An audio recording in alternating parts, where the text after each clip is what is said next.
السلام علیکم ورحمۃ اللہ وبرکاتہ نحمده ونصلی علی رسولہ الکریم اما بعد۔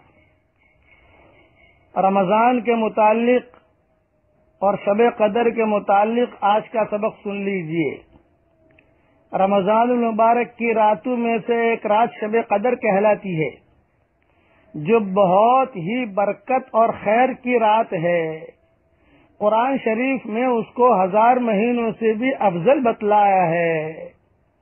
1000 مہینے کے 83 برس 4 ماہ ہوتے ہیں۔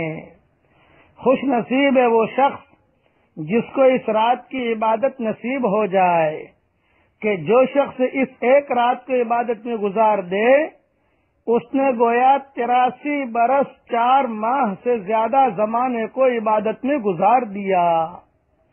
اور اس زیادتی کا بھی حال معلوم نہیں کہ 1000 مہینے سے کتنے ماہ زیادہ افضل ہے۔ ہو سکتا ہے اس سے بھی زیادہ افضل ہو۔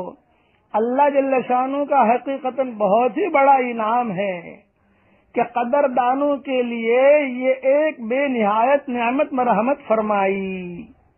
در منصور میں حضرت انس رضی اللہ تعالی عنہ سے حضور اکرم صلی اللہ علیہ وسلم کا یہ ارشاد نقل کیا ہے کہ شب قدر حق تعالی شانہ نے میری امت کو مرحمت فرمائی ہے، پہلی امتوں کو نہیں ملی۔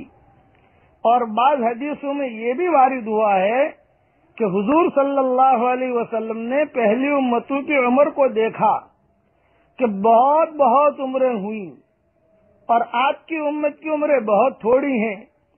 اگر وہ نیک اعمال میں ان کی برابری بھی کرنا چاہیں تو بھی ناممکن۔ اس سے حضور صلی اللہ علیہ وسلم کو رنج ہوا، اس کی تلافی میں یہ رات مرحمت ہوئی۔ اور اگر کسی خوش نصیب کو 10 راتیں بھی نصیب ہو جائیں اور ان کو عبادت میں گزار دے تو گویا 833 برس 4 ماہ سے بھی زیادہ زمانہ کامل عبادت میں گزرا۔ اس لیے یہ جب آخری عشرہ شروع ہو رہا ہے سب جگہ، اس میں بہت اہتمام کے ساتھ کچھ نصیحتیں ذہن میں رکھ لیں۔ اگر جو ہے یہ آخری عشرے میں آدمی اعتکاف میں بیٹھ جائے مسجد میں تو یہ شب قدر اسے مل ہی جائے گی ہر حال میں۔ مائیں بہنیں بھی اعتکاف میں بیٹھ جائیں تو انہیں بھی شب قدر مل جائے گی ہر حال میں۔ اور ایک اہم بات یہ کہ بھی آپ چلو پوری رات عبادت نہیں کر سکتے، لیکن کم سے کم بہت اہم نصیحت ہے کہ یہ جو آخری عشرے کی راتیں ہیں، کم سے کم عشاء کی نماز جماعت کے ساتھ پڑھ لو، فجر کی نماز جماعت کے ساتھ پڑھ لو۔ تو حضور صلی اللہ علیہ وسلم فرماتے ہیں کہ جس نے عشاء کی نماز جماعت کے ساتھ پڑھی، فجر کی نماز جماعت کے ساتھ پڑھی، تو پوری رات عبادت کرنے کا ثواب اللہ دے دیں گے۔ تو ہم تو غافل لوگ ہیں بھائی، کم سے کم اتنا کر لو، اور اگر اعتکاف میں بیٹھ جاؤ تو بہت اچھا ہے۔ طاق راتوں میں یہ رات آتی ہے، یہ ذہن میں رکھنا، طاق راتوں میں۔ اب میں تو اپنے ساتھیوں کو یہ رائے دیتا ہوں کہ بھئی حرم شریف کی طاق رات ہوگی یا ہمارے ہندوستان پاکستان میں طاق رات نہیں ہوگی۔ ہندوستان پاکستان میں طاق رات ہوگی تو وہاں طاق رات نہیں ہوگی۔ اس کے لیے 10 راتوں میں جو ہے عبادت میں لگ جاؤ۔ اس لیے علماء نے لکھا ہے حرمین شریفین کے طاق راتوں کا زیادہ اعتبار ہوتا ہے، یہ علماء نے لکھا ہے۔ ہمارے حضرت شیخ رحمت اللہ علیہ بھی فرماتے تھے کہ بھی حرمین شریفین کے طاق راتوں کا خیال رکھو، تو وہاں طاق رات ہوگی، یہاں نہیں ہوگی، یہاں ہندوستان میں طاق رات ہوگی، وہاں نہیں ہوگی۔ میں کہتا ہوں 10 راتیں عبادت میں گزار لو۔ اس لیے میری درخواست یہ ہے کہ اعتکاف میں بیٹھنے کی کوشش کریں، مائیں بہنیں بھی اعتکاف میں بیٹھنے کی کوشش کریں، اور جو آسانی سے آسان ہو سکے کم سے کم عبادت میں آدمی گزارے، یہ میری درخواست ہے۔ اور بہت کلمہ بہت پڑھو، استغفار بہت پڑھو، استغفار بہت کرو، امت کے لیے دعا بہت مانگو، اپنے لیے بہت دعا مانگو۔ 10 دن کی قربانی دے دو تو اللہ تعالیٰ بہت بڑا اجر دے گا۔ اور ایک دوسرا اعلان سن لیجئے کہ اب میرے کچھ سبقوں کے اندر یہ مضمون آئے گا کہ یہ سبق میں مدینہ منورہ سے دے رہا ہوں۔ لیکن اب میں پہنچا ہوا ہوں ہندوستان مہندی والی مسجد سے بیان کر رہا ہوں. آپ کے دل میں بدگمانی ہوگی کہ صاحب مولانا تو یہاں بیان کر رہے ہیں اور مدینہ کا تذکرہ کر رہے ہیں.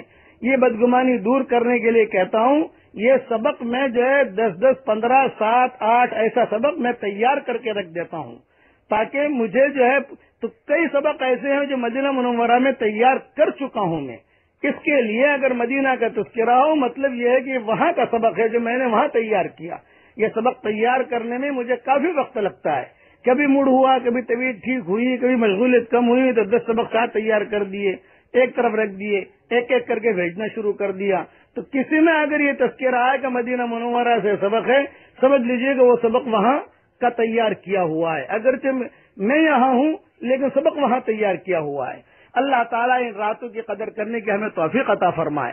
اور ایک دعا بہت مانگا کرو. حضرت عائشہ سے حضور صلی اللہ علیہ وسلم نے فرمایا تھا کہ اے عائشہ جب بھی تجھے شب قدر ملے تو یہ دعا ضرور مانگنا, اللہم انکا عفو تحب العفو فاعف عنا.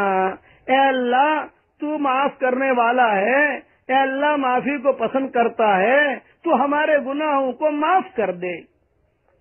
یہ اخیر عشرے میں یہ دعا بہت مانگتے رہنا. اللہم انکا عفو کریم تحب العفو فاعف عنا. کریم کا جملہ بھی بڑھا سکتے ہیں اس کے اندر تاکہ اس کا کرم شامل حال ہو جائے. اللہ تعالی ہم سب کو ان راتوں کی قدر کرنے کی توفیق عطا فرمائے. والسلام علیکم ورحمۃ اللہ وبرکاتہ.